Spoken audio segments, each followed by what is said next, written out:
ఒడ్లు అయితే కళ్ళంలో పోస్తామంటే తలం దొరకలేదు నాకైతే.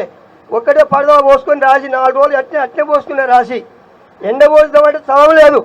అన్ని ఒడ్లు పండించారు కేసీఆర్ ఉన్నప్పుడు, అన్ని పంటలు పండించారు. పత్తి పండింది, ప్రతి ఒక్క పంట పండింది, పసుపు పండింది, అది మన మిరప తోటలు పండినాయి, అన్నీ పండినాయి. పంటలు మంచి కాలమైంది. ఆ పాపం కేసీఆర్ ఉన్నప్పుడు బర్రెలోని ఇచ్చిండు, గొర్రెలోని ఇచ్చిండు, పేదవాళ్ళకు గొర్రెలు అనేకం ఇచ్చిండు గొల్ల గురుములకు. అప్పటికప్పుడే అమ్ముకురు. పాపం వాళ్ళు కూడా మేపుకోలే, జాగలేని అమ్ముకున్నారు. ఆ తప్పు మాదే, వాళ్ళదే. కేసీఆర్ తప్పులు ఏం లేదు. ఆ బర్రెలు గొర్రెలు ఇచ్చిండు. మళ్ళా ఇక వర్షం పడి ఇత్తనాలు వేద్దామని వరకే ఏం చేస్తాడంటే మంచిగా అదనప్పుడే రైతు బంధు ఇచ్చేది. అప్పుడే రైతు బంధు ఇచ్చేది. రైతు బంధు ఇవ్వగానే మొలకలు తెచ్చి నాటుకునేది, మంచిగా పంట పండించేది. అన్నీ మంచిగా చేసిండు కేసీఆర్. మన 2000 పింఛన్ ఇచ్చిండు. రాజశేఖర రెడ్డి 200 ఇచ్చిండు పోయినసారి. అప్పుడు కేసీఆర్ వచ్చినాక 2000 ఇచ్చిండు పింఛని. ఈయన 4000 ఇస్తాని అవే 2000 ఇస్తాడు. ఏది ఇస్తాడు ఇంకా. ఆ హామీలకు ఒక్కటి కూడా తయారు లేదు. ఆ బస్ ఆర్టీ పెట్టిండు ఒట్టిగా. ఒక్కసారి మా ముసలి జనగాంపోలేదు, ఒక్కసారి కూడా జనగాంపోలే. ఆ 2500 ఎక్కడ పోయినాయో అవి ఇచ్చినా కానీ బియ్యం తెచ్చినా బతుంటివి. 2 ఎకరాలు ఎండిపోయింది. ఇప్పుడు ఎట్లా చేయాలని కూడా బాగా బాధ అనిపిస్తుంది. పాపం కేసీఆర్ నుండి మంచిగా పంట పండింది, కాలం అయింది, అన్ని సవలతులు ఉన్నాయి. కానీ ఎక్కడికెళ్ళ వచ్చిండే ఆయన. ఇంద్రమ్మ ఇల్లు ఇచ్చినప్పుడు, పిలాట్ ఇచ్చినప్పుడు గెలిచిండు ఒకసారి. అప్పుడు ఇల్లు తాళం వేసి కూడా పోయిండు, గొల్లలు పెట్టిండు, బేడం పెట్టిపోయిండు. ఎవరు కాంగ్రెస్ పెట్టిండు. పెట్టిపోయినవాడు ఈసారి ఎడ్డోళ్ళు అయిపోయారు. లోకం ఎడ్డి లోకం అయిపోయింది. మనం అందరం ఎడ్డోళ్ళం అయిపోయినాం. మాయా మాటలు చేసిండు, మనకు మాయం చేసిండు. ఆయనే మాయం చేసిండు, చేసి ఆయన గెలిచిండు. గెలిస్తే చక్కదనం ఏముంది? మంచి మంచి పేదోళ్లకు భూములు, ఇండ్లు కూడా కొట్టుడు, భూములు కొనుడు, అదే చూసుకుంటుండు. కానీ ఈ రైతుకే చూస్తలేడు. వీళ్ళకి ఏమి ఇవ్వాలి, ఈ ఒక్క హామీ కూడా ఇయ్యనైతిని అని అంటలేడు ఆయనే. ఆయన పుట్ట వరకే ఎలుక పొక్క కింద దాన్ని కల్పి కింద దోడుకుంటుంది ఎలుక, అట్లా దోడుకుంటుండు ఆయనే.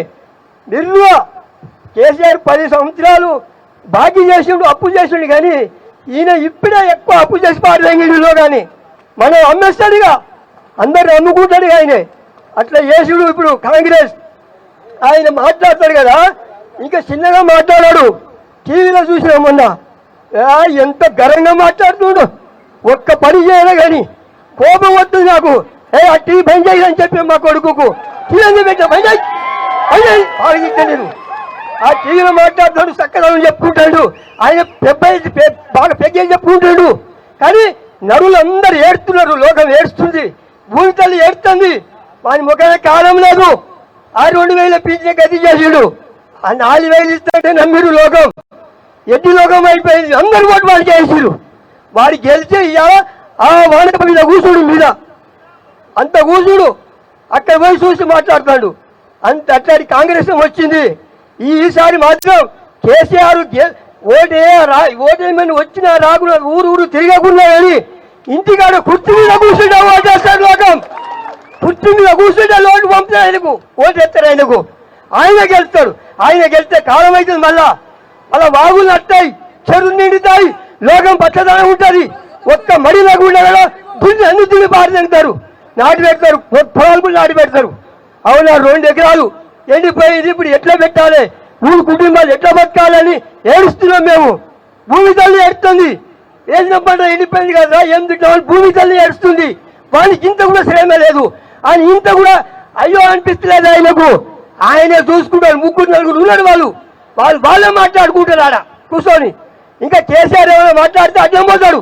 అడ్డం పోయి ఆయనకు ఏ కోపం రావాలని గెలిగిస్తారు. అట్లాంటి కాంగ్రెస్ వచ్చింది మనకు. మనం మంచిగా బతాం, హాయిగా బతాం. మన ఇంత పాపం చేసిండే కాంగ్రెస్ ఏం బాగా చేయలేదు.